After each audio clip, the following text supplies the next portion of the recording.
We're about an entire week into the MLB season so far. We've had so much happen already. We've had bench clearing brawls, we've had walk-offs, we've had 3-homer games, we've had guys start off the season incredibly slow, we've had teams start off blistering hot. Like, we've had it all, honestly, in the first week of the MLB season. And I think it's only warranted that we come on here and we talk about some overreactions and some just, some stuff that's been going on in the league so far that I feel like every season we're warranted to be able to talk about overreactions early in the season. Obviously, we have 162 games in an MLB schedule, so it's a long season ahead of us. But early on, fans are going to be mad. Fans are going to be happy. Fans are going to be excited. They're going to be upset with their teams. And me as a Blue Jays fan, I'm quite upset so far. But before we get into some Blue Jays talk, because that is kind of the main focus of today's video, is just some Blue Jays talk and everything. I kind of wanted to shed some light, or maybe shed some dark light towards some of the other teams around the league. We've had some great baseball in the first week, man. We've had some incredible baseball so far. We've had some teams start off blistering hot, like the Tigers. They were 5-0 before they lost last night in the second half of a doubleheader to the Mets.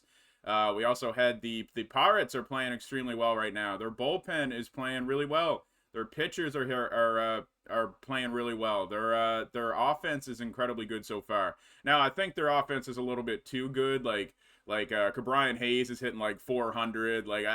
Some of their guys are going to come down to earth a little bit, but their offense is playing well. The Pirates are playing good baseball right now, and I'm happy to see that. Last year they did the same thing. They kind of fooled us a little bit. I had talked about the Pirates a couple weeks ago and how I projected them to maybe take a step back in the win column this year. But honestly, the way they're playing right now, I really don't know if that's going to happen. Now, like I said, granted it's super early into the season and we have no idea what's going to happen. But the Pirates are playing really good baseball right now. Same with the Tigers. The Tigers are playing extremely well baseball. Their offense hasn't even really got clicking yet. I think their offense has great potential with a lot of the young guys in their offense, but they're riding on the coattails of their pitchers right now, man. Their bullpen has been extremely lights out. Alex Lange, Jason Foley, Will Vest, Andrew Chafin, and Shelby Miller has all of them. I don't even know if any of them have given up a run. I think Chafin's given up a couple runs, and I think I forget. I think it was maybe Jason Foley was pitching yesterday. I watched the tail end of that game yesterday, and I didn't even know who was pitching. But the Tigers are playing extremely well. Cleveland is playing extremely well. Their offense is playing well. This is a team that a lot of people didn't really think that their offense, the last couple years, they were a very small ball type offense. Now, they do have a new manager now. I'm not saying that Terry Francona was the reason for that, but Stephen Vogt coming in here now, maybe they changed some things. I don't know if they hired anybody else on the hitting side of their coaching staff or anything, but I like what the Guardians are doing right now. J Ram is playing extremely well. Stephen Kwan is playing extremely well. Andres Jimenez seems to have his stroke back at the plate a little bit now. Josh Naylor, Bo Naylor, they've had a couple home runs each. Like they're playing well right now. They're not going super small ball. Even though they've scored a great amount of runs, and their pitching has been insane. Shane Bieber looks to be turning back the clock a little bit. I mentioned him a couple weeks ago and how he used to be a huge strikeout pitcher, and then he kind of gradually moved into being a low strikeout, ground ball, fly ball type of pitcher, and just kind of relied on results. Despite kind of producing the same type of results, he went from somebody that could get you 14, 12 strikeouts per 9 innings to somebody that was getting you 6, 7 strikeouts per 9. He's leading the league currently through 2 starts. I believe he's got 20 strikeouts already. So he's playing extremely well. Logan Allen had a great start the other day. Tanner Bybee had a great start the other day. Their pitching is playing really, really well, man. And I'm happy to see that Cleveland's playing good. I mentioned about the Pirates. The Brewers are also another team that are playing extremely well right now. I think they're 4-1. The more I look at the Brewers, man, the Brewers' offense is actually a lot better than what I had anticipated originally. Yes, that they lost a couple pieces in the offseason, and they traded away Corbin Burns, so their pitching might not be as good. But I do really like their offense, man. Jackson Chourio is prized to be one of the best the best players in all of baseball. He's starting off hot. Christian Yelich looks good at the plate. Willie Adames, Rhys Hoskins. Rhys Hoskins completely destroyed the Mets all by himself. Willie Adames, William Contreras had a great season last year. William Contreras was insane. And if they can get some extra stuff off of guys like Gary Sanchez, Bryce Turang has played extremely well so far. Sal Frelick is another one of their prize prospects that, he's supposed to be pretty solid. Garrett Mitchell, I don't know if he's hurt right now. I actually haven't watched too many Brewers games, but the ones that I have watched, he has not been playing, so I don't know if he's hurt right now or not. But Garrett Mitchell is also another good prospect for them. So they have some good prospects there. They've handled their pitching well so far. Freddie Peralta, Colin Ray, a couple other guys. I really like Abner Uribe in the bullpen. Like I mentioned him before. With Devin Williams out, Uribe is going to step in and be that closer, and he has filthy stuff, man. Absolutely filthy stuff, and he's been great so far. They have some arms out there that can probably get them some wins, even without Corbin Burns, even without Brandon Woodruff. So the Brewers are playing well right now. Like I said, I really like their offense. I think their offense is pretty damn solid, honestly. And some of the other teams out in the NL, we got like the Dodgers. Obviously, you don't want to. I know we've been talking about the Dodgers the entire offseason. Everybody wants to talk about the Dodgers, but man, oh man, Mookie Betts is on an insane tear to start the season. Absolutely insane. I think he's hitting like 450. Oh, sorry, I have the stats right here. He's got 5 home runs in 9 games, hitting 485, 595 slugging, or sorry, a 595 OBP, and over 1,000 slugging to give him a 1686 OPS with a 339 OPS plus. Obviously, it's only 9 games into the season, and he's going to come down to earth a little bit, but right now, he's got to be your MVP favorite 1 week into the season. He's playing extremely well, man, and I just can't get over the fact that any team that wants to face the LA Dodgers is just going to have to go through one of the best lineups in MLB history. Like, to have to face Mookie Betts and then go to Freddie Freeman and Shohei Ohtani, and then you might, usually the top of the order is where the best players are, but no, they have Max Muncy and Teoscar Hernandez and Will Smith in the middle of the order. They've still got guys towards the bottom of the lineup that can do some damage. Chris Taylor, I know he hasn't started off good. Same with James Outman. They haven't started off too hot, but those guys, once they get going, they can crush the baseball.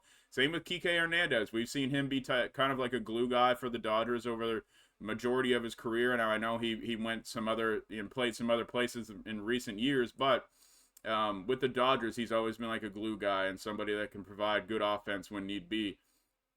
Same with Chris Taylor. Chris Taylor, when he's hot, he plays extremely well.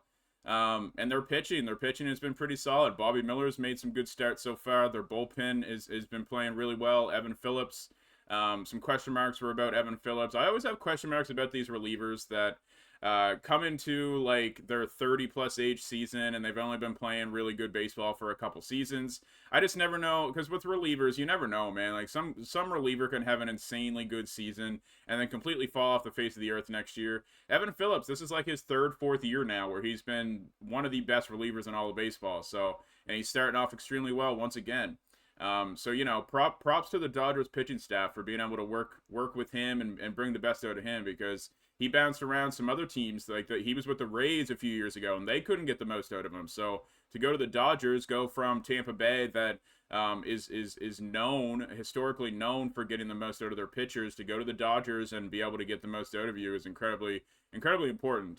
But yeah, honestly, now to move on to the Blue Jays talk. I didn't want to start off the first video of the season with talking about the Blue Jays because I'll probably get irritated, and as a Blue Jays fan, I don't want to sound like a huge overreactor. Yes, it's early in the season, but man, am I upset with the team so far.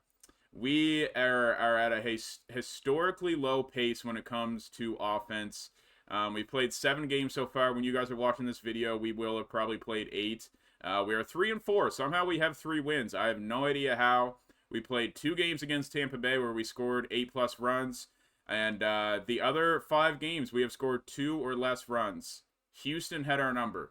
Ronel Blanco, I believe was his name. He threw a no-hitter against us the other night.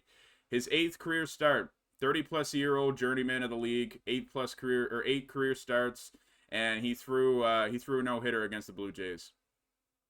Absolutely disgusting. 2 days later, we get 1 hit against Christian Javier, who just completely had our number. Christian Javier, I didn't realize how great of a pitcher he was. Now, I always liked Christian Javier, but he may be one of the more underrated pitchers in all of baseball. They brought up a stat the other day that since 2020, he has the 2nd lowest batting average against among pitchers in all of baseball. I believe Justin Verlander is 1st. He is second. So the Astros have some guys there, man. I really like Christian Javier. He pitched extremely well against us the other night. He's got some other he's got a great fastball, but not just with the fastball. He's got great pitches alongside his fastball. But I don't even want to sit here and suck off the Astros because I was mad at them. I was mad that they just completely destroyed the Blue Jays. If it wasn't for Davis Schneider in the ninth inning of the other game, we would have been shut out in game 2 of that series as well. Davis Schneider came in and hit a 2-run home run in the ninth inning with 2 outs against Josh Hader to give us that win. Now, granted, our pitching has looked good so far. Chris Bassett has got hit a little bit hard. Kikuchi didn't look the greatest in his first start. Gosman's been great. I know he only made 1 start, but Gosman's been good. Barrios has been insane. I love what Barrios has been doing. He didn't even have his best stuff the other night against the Astros, but he still pitched incredibly good against a very good offense. And our bullpen has been locked down so far, man, and that's without Eric Swanson and Jordan Romano. Jimmy Garcia has pitched well. Mesa's pitched all right. Like, we've had our guys pitch pretty solid and be able to get out of tough jams. Now, when it comes to the offense, this has been the biggest question mark for the Blue Jays. Are we in trouble to start the season? I don't know. We're only 7 games into the year, but it is not looking good whatsoever. The biggest talk about the Blue Jays, especially last year, was our offense. Like, we were one of the worst offenses with runners in scoring position last year for majority of the season. And I think towards the end of the year, we finally started to click a little bit with runners in scoring position, enough to get us into the playoffs. We won, 89 games last year to get us into the playoffs? 88, 89 games. And everybody knows what happened against the Twins last year. Now, it was just miserable. But anyways, last year our offense was definitely mediocre. A lot of people kind of caught on to that throughout most of the year last year. The Blue Jays, their game plan was, let's push the ball the opposite way. Now, a couple years ago, when the Blue Jays had one of the best offenses in all of baseball, 2021. Now, granted, we don't have some of those guys on the team anymore, but we still have guys that are incredibly good at pulling the baseball, and their power is being able to pull the baseball to left field. We have a lot of right-handed hitters. Being able to pull the ball is extremely important. That's where your power comes in. These guys are players that are being taught and being forced to try to push the ball the opposite way. Now, Vladimir Guerrero Jr. is somebody that has his power by pulling the baseball. He's going to be able to get the most out of his swings when he's pulling the baseball, not trying to push the ball the opposite way.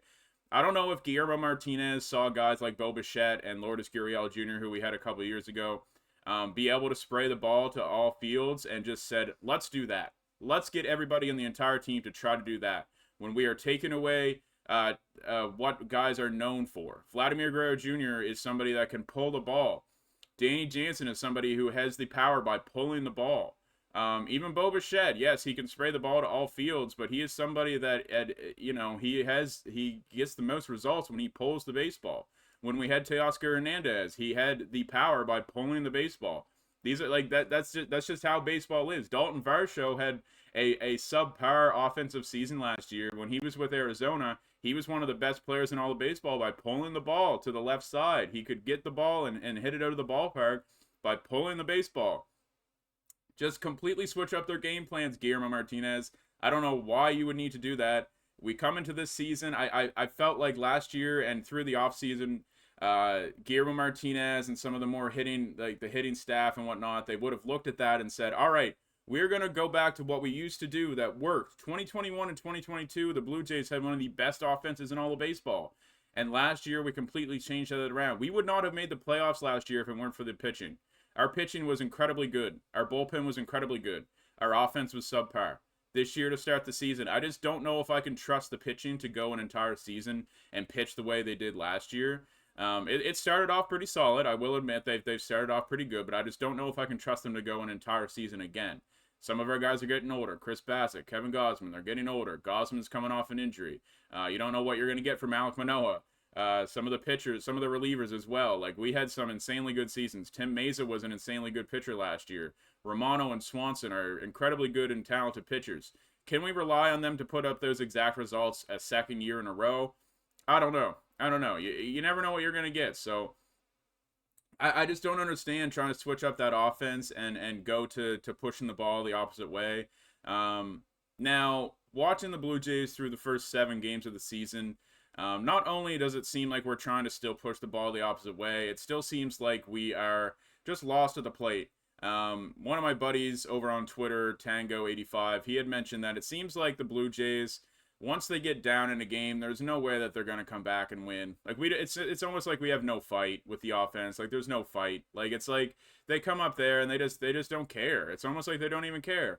I don't know if there's turmoil going on in the clubhouse, and maybe some of the players just don't agree with John Schneider or Martinez or Don Mattingly. I don't know what's going on, but it just doesn't seem like the players give two shits about what happens in the game. Like, we have some of the guys that are playing well. Like Justin Turner is playing extremely well, and I feel so bad for Justin Turner because he came into the season this year and he's going to be our four hitter for most of the season as a DH. He's hitting the ball extremely well. Now, granted, the top three of the order, George Springer, Bo Bichette, and Vladimir Guerrero Jr. cannot get on base for him at all. I feel so bad because he could be driving in runs, but these guys are not getting on base for him. Springer and Bo Bichette are hitting below 200, and they're striking out more than they're walking.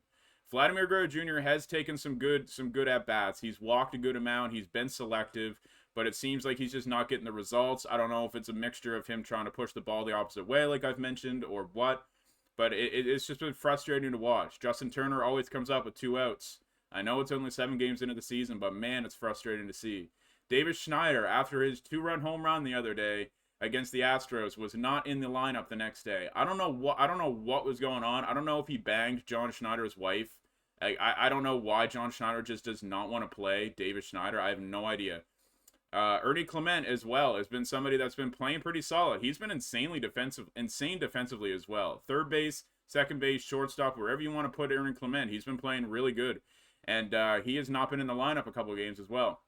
Kevin Kiermaier has been miserable. Now, granted, he's not somebody that's going to come out there and hit you 20, 25 home runs. But last year, he was a plus offensive player for most of the season. I projected him to probably slow down a little bit this year and return to what he used to be with Tampa Bay, but I didn't expect it to be this bad. He's somebody that's trying to swing for the fences. He's trying to use his power, and that's just not like him. Just try to get on base, Kiermaier. Just try to have good at-bats. He's not somebody that's going to be able to get you 20, 25 home runs.